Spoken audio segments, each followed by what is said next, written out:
What's going on, everybody? It is your host, Dr. Splash. Been handling business, been away for a while. I apologize. Yancey Street's been popping. Now, here's the thing. There's been this super viral topic that's quite frankly crazy, right? Could 100 men beat the likes of one gorilla? And keep in mind, this is the average man. Well, I think it's a stupid prompt. Absolutely stupid. However, I'm the perfect idiot to answer it, so we're going to dive right in. So, looking at this prompt, we got to establish a few things, right? For one, this is 100 average men, unarmed, running down on a full grown, pissed off silverback gorilla. The reason this is important is one, we're kind of taking psychology out of it for both of them, right? Because we're assuming these average men are willing to run down on an ape and throw hands, okay? Well, let's be honest. Viewers, the ones watching, 99% of you are not running down on me, let alone a silverback gorilla. So we're going to be instilling that that dog in these 100 men, okay? We're going to make them tough. They're tough today. The average man is not tough, but we're making them tough today, okay?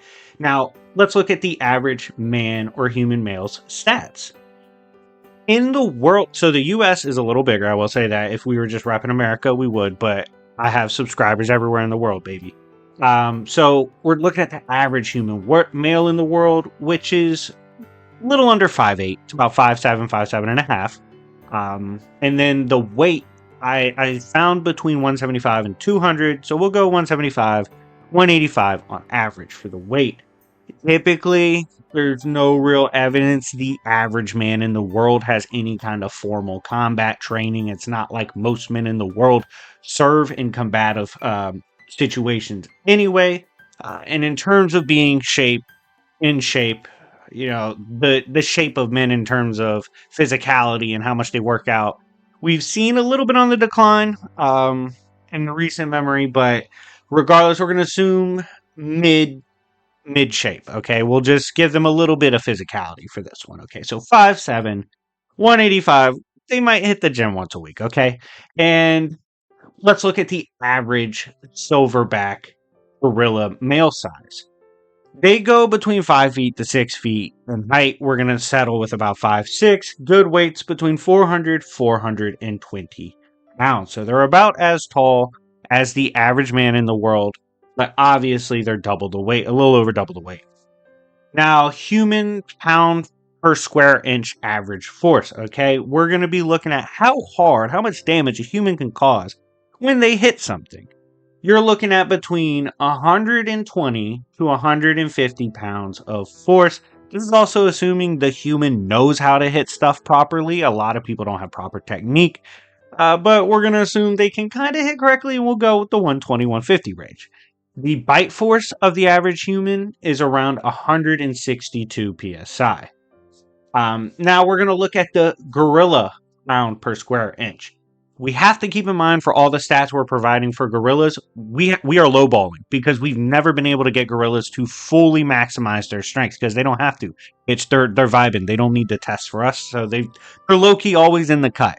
But we have gotten to get them to do a few things over the years, and we can study their anatomy, and it's allowed us to give some estimates, you know. So the gorilla pound per square inch estimated blunt force is between 1,300 and 2,700 in estimation. We can settle for the 2,000 range. Okay, we'll go halfway there.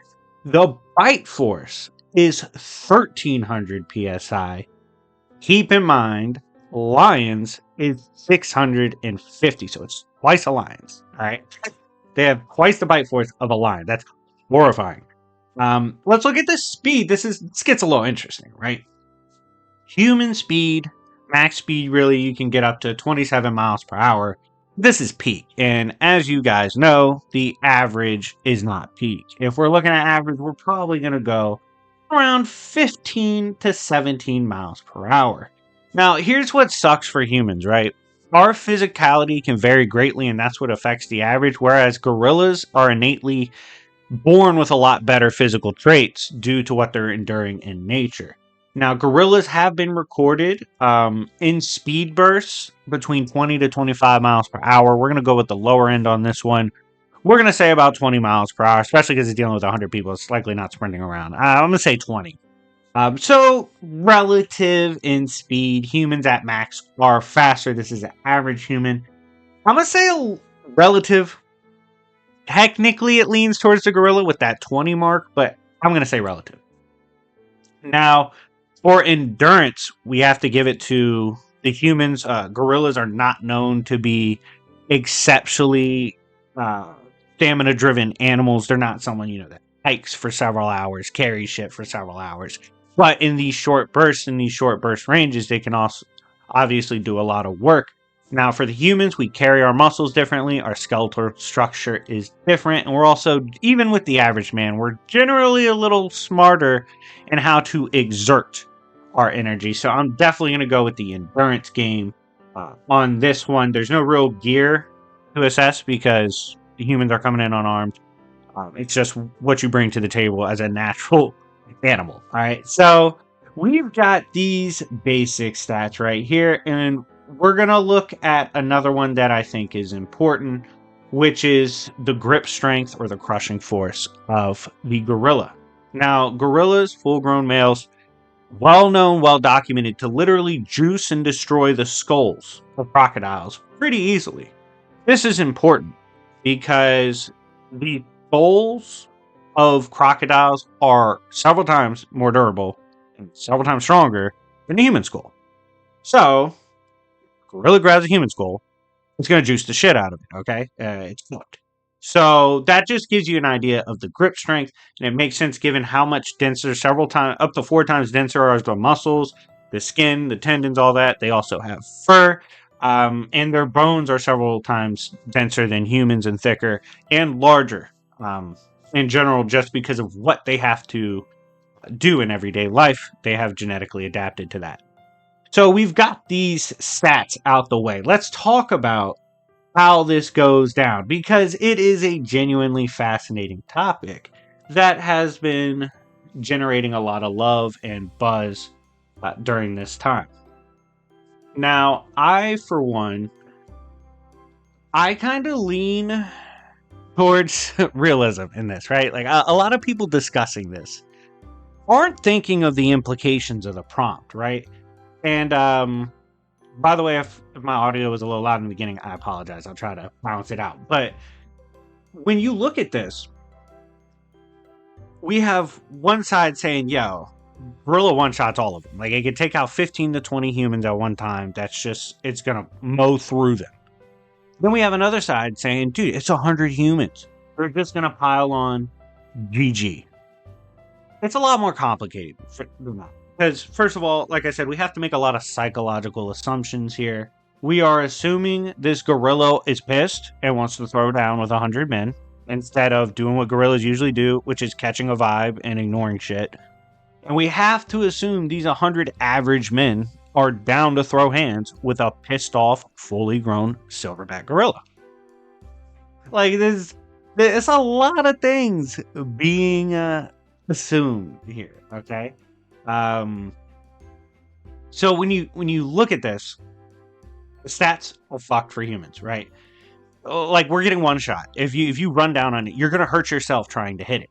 The only feasible thing you can do is like grab its balls and like rip at its testicles, which that's easier said than done, and ripping at its eyes. You kind of have that, but ripping at its eyes, you have your hands near its mouth. GG. You're close enough for it to grab you. GG. And that's kind of a limited area to attack. Only so many people can go for the eyes at the same amount of time. And as they do, they're getting swept away. Like, casually swept away. If it rushes the group, if it throws itself at the group and they brace for impact, they're real ones. They're going band for band with the gorilla. 10 to 15 of them are just getting knocked over. At least 5 to 10 of them are probably out of the fight at that point. They're like, fuck that. Our ribs are cooked. So this thing's mowing people down. Let me tell you the only win con I see for humans. I see the win con for them really only being, yo, let's run in and piss this gorilla off And let's try to make this a game of endurance where we sacrifice we sacrifice Joe and Bobby, and we wait a couple hours, keep it spaced out. We'll sacrifice a few here and there, and hopefully we wear it down, and then we pile on and we claw its eyes out, rip its balls off, and hopefully we, I don't know, like sit on it, try to like you. It's so hard for us to damage to the grip. Every time I think of us trying to kill it, I have to think of like like how do we damage it? You're gonna break your hand hitting it. Are you gonna choke it out? I mean, good luck grappling with a eight. It needs about 1/20th of its strength to one shot you. Think about that. So if your bicep curl, right, to where you're feeling the burn, one bicep curl, let's say it's 20 pounds for you. Now I'm telling you, you only have to do 1 pound, one shot. You got to do 100 reps of 1 pound. That sounds super easy. It's super likely it could just one shot 100 humans, like just blow through them, because we're assuming the psychology of both sides. Humans are running down, they're going for the smoke. That means they're throwing hands. Throwing hands with a gorilla, good night. You're cooked. Now, if they could bullshit and be cowards, sacrifice about 90% of them, and wait for the ape to run around for hours picking them apart, and then eventually go down to exhaustion, and maybe they can just hope they can help exhaust it to death and hurt it some and stuff. Sure, maybe humans could win that way. But in general, we're giving a lot of credit to humans in this situation. Like, a lot of people are assuming the average man's down for this shit. They're not. Just like the people are saying the gorilla would run from 100 men running at it. We're also assuming 100 men unarmed would run at it. And these are the average man. So I don't see it happening. I think if this is a pissed off gorilla, it's a good night. They're getting melted. They're getting shredded. It's pretty fucked up. Like, I don't see the gorilla fumbling the bag. I only have one real win con for the humans, which kind of goes against the prompt of them being down to fight, because they kind of have to be willing to just sacrifice, not really fight, and just hang back and hope enough of them can escape the brutality of this and then circle back for the exhaustion. So, you know, it's a little weird to say humans win. I think we're giving the average man a lot more credit than we need to. But anyways, guys, thank you so much for watching. Let me know what you think in the comment section down below. Let me know who you think wins. I had a ton of fun talking about this, and I'm looking forward to continuing to roll out the content and getting back to the daily grind. But yeah, anyways, been your boy, Dr. Splash, and remember, it's Yancey Street, which is